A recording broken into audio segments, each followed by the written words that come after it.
In this video, we will learn about verbs and its different types and forms. So, a word that denotes an action, condition, possession, or a state of being or existence is called a verb. So, children, verb is divided into various types and forms. The two main are the main verb and the helping or the auxiliary verbs. Main verb is further divided as finite verb and non-finite verb. Finite verb is further divided as transitive and intransitive verbs. Non-finite verb is divided as infinitive, participle as past participle and present participle, and gerund. Helping or auxiliary verbs are divided as primary and modal verbs. These are all the words that come under primary and modal verbs. So children, now let's learn about action verbs and linking verbs. An action verb is a verb that describes an action. There are some of the words of action words like run, jump, kick, eat, break, cry, smile, think, and many other words. So let's see an example. I turned the page. So children, you can see the word turned is underlined, which is a verb, and it portrays action. That is, it expresses action. That is why it is an action verb. Second, a linking verb connects the subject with a word that gives information about the subject, such as a condition or relationship. They do not show any action. So children, keep in mind, action verbs show actions like running, jumping, but linking verbs do not show any action. They just link the subject. There are certain words of linking verbs like am, is, are, was, were, being, been, and many other words. Let's see the example and understand it. Paul became a physician. So now you can see the underlined word became, which is the linking verb, that is connecting Paul and physician. So that is why became is a linking verb. Now children, apart from the action verbs and the linking verbs, we also have a third verb which is not an important verb, that is the helping verb. It is also called as auxiliary verbs.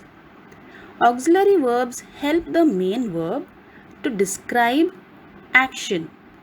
That action happened in the past or is happening in the present or will happen in the future. Let's see the example and understand it. For example, I will finish my work on time. So children, you all can see here there are two underlines. One is for will and the second is for finish. So you can see will is a helping verb. That is, it is helping the action verb, where finish is a action verb. So you can see here that will, that is a helping verb, is helping the action verb, that is finish. Let's see the second example. I will be a teacher.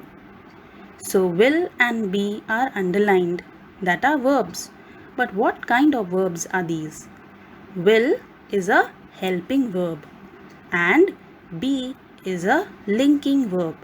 So here you can see that the helping verb that is there, it is helping to the word be, that is a linking verb. Now children, let's do the main verbs, that is the finite verbs. So children, what are finite verbs? Finite verbs are those verbs that change their forms when there is a change in the number or person of the subject. Finite verbs also have different forms in different tenses. For example, plays, are playing, was playing. Okay, a verb that is there which is changing by number or a person of the subject. Now, finite verbs are further divided as transitive verb and intransitive verb. Let's first understand transitive verb. A verb that requires an object to complete its meaning is called a transitive verb. These are action verbs that transfer their action to someone or something. For example, the patient needs medicine.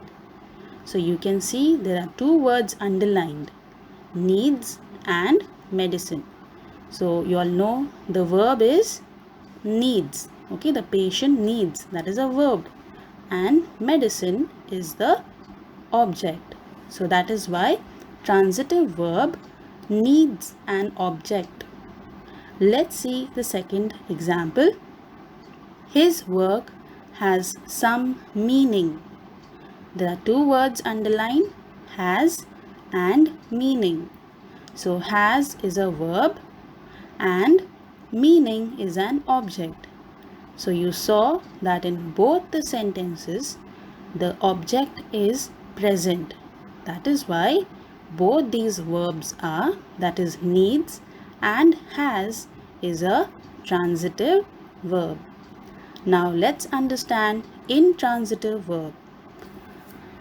A verb that does not require an object to complete its meaning but has a complete meaning by itself is called a intransitive verb. So it does not transfer its action to someone or something. So it is the opposite of transitive verb. So here it does not require an object like the transitive verb. Now let's see the example. First one, the child smiled. So the verb is smiled. So here children, you all can see that there is no object present in the sentence. There is only subject, that is the child. So smiled is a intransitive verb. Let's see the second example. You may go. So go is a verb. Again, there is no object present in this sentence. So that is why the word go is a intransitive verb.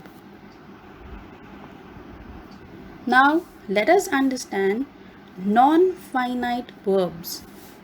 Non-finite verbs are those verbs that do not change their form when the number or person of the subject changes. Non-finite verbs do not change their form even with the tenses. For example, to play, to eat, to run, etc. So under non-finite verbs, we have three types, that is infinitive, gerund and participles. So first let us learn infinitive.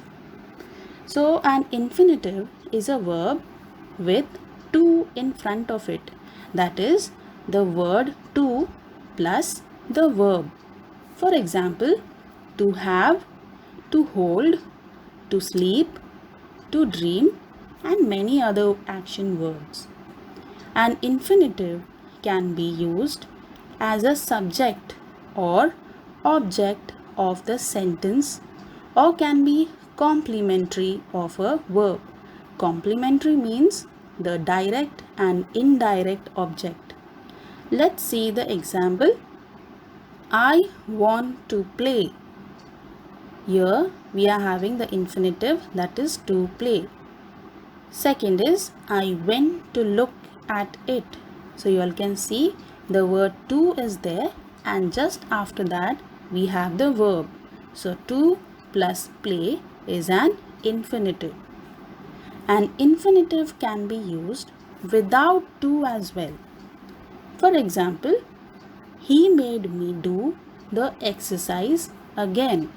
So here you can see there is no to in the sentence.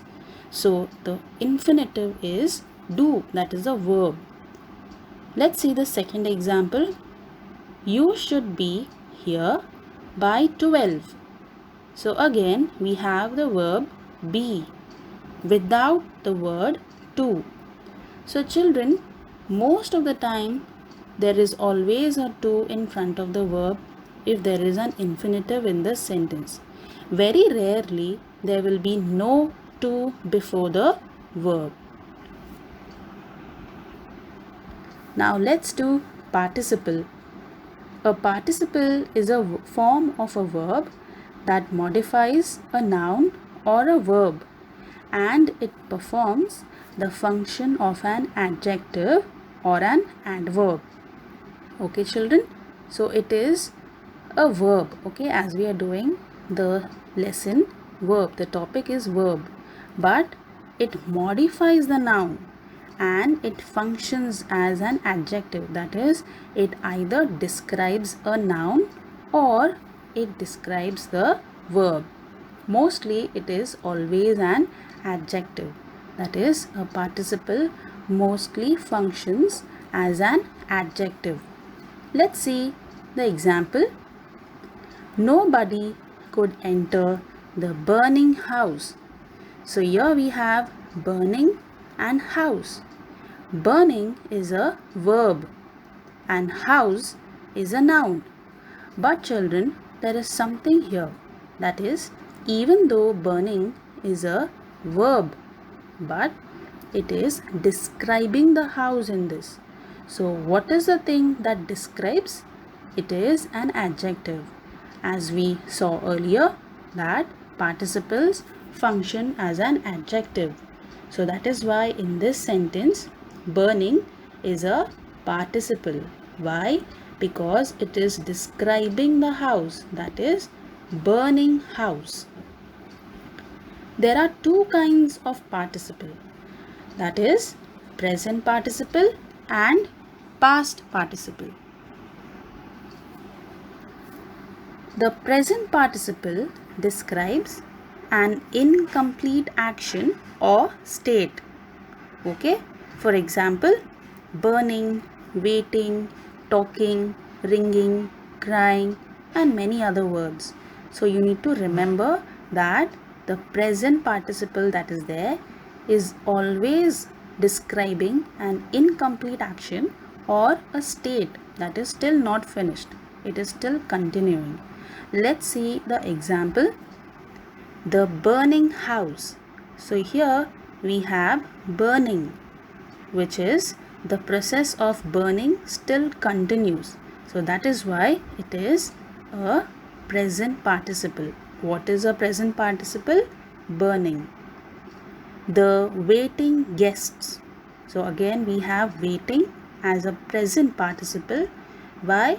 Because the process of waiting is still continue. Let's see the past participle. The past participle denotes a complete action or a state which is over. So this is just the opposite of present participle. Present participle describes an incomplete action or state, whereas past participle describes a complete action or a state. The past participle usually ends in ed, d, t, en or n. So remember this children, that the present participle ends with ing, whereas the past participle ends with all the words that are listed here. Let's see the example. the broken window. So here you can see broken is a past participle. Why? Because a process of getting broken is complete. Next, the injured man.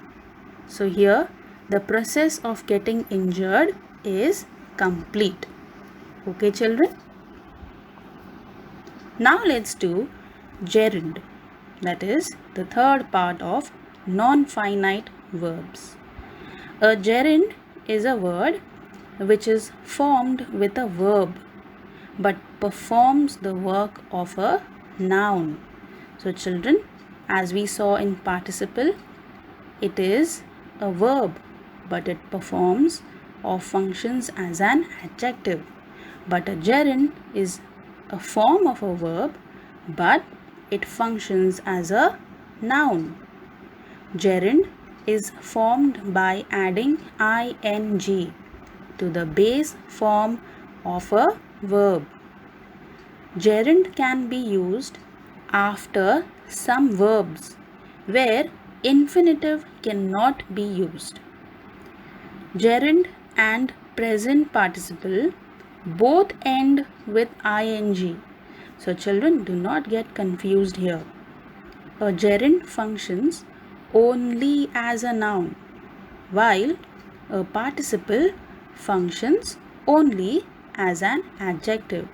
So if you want to find out if in the sentence the word is a present participle or a gerund, you need to keep in mind that a gerund functions as a noun and a present participle functions as a adjective.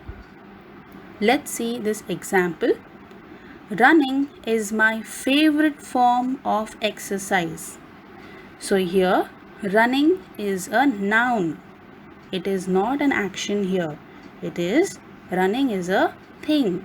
Okay, it is being described here. So here it is acting as a noun.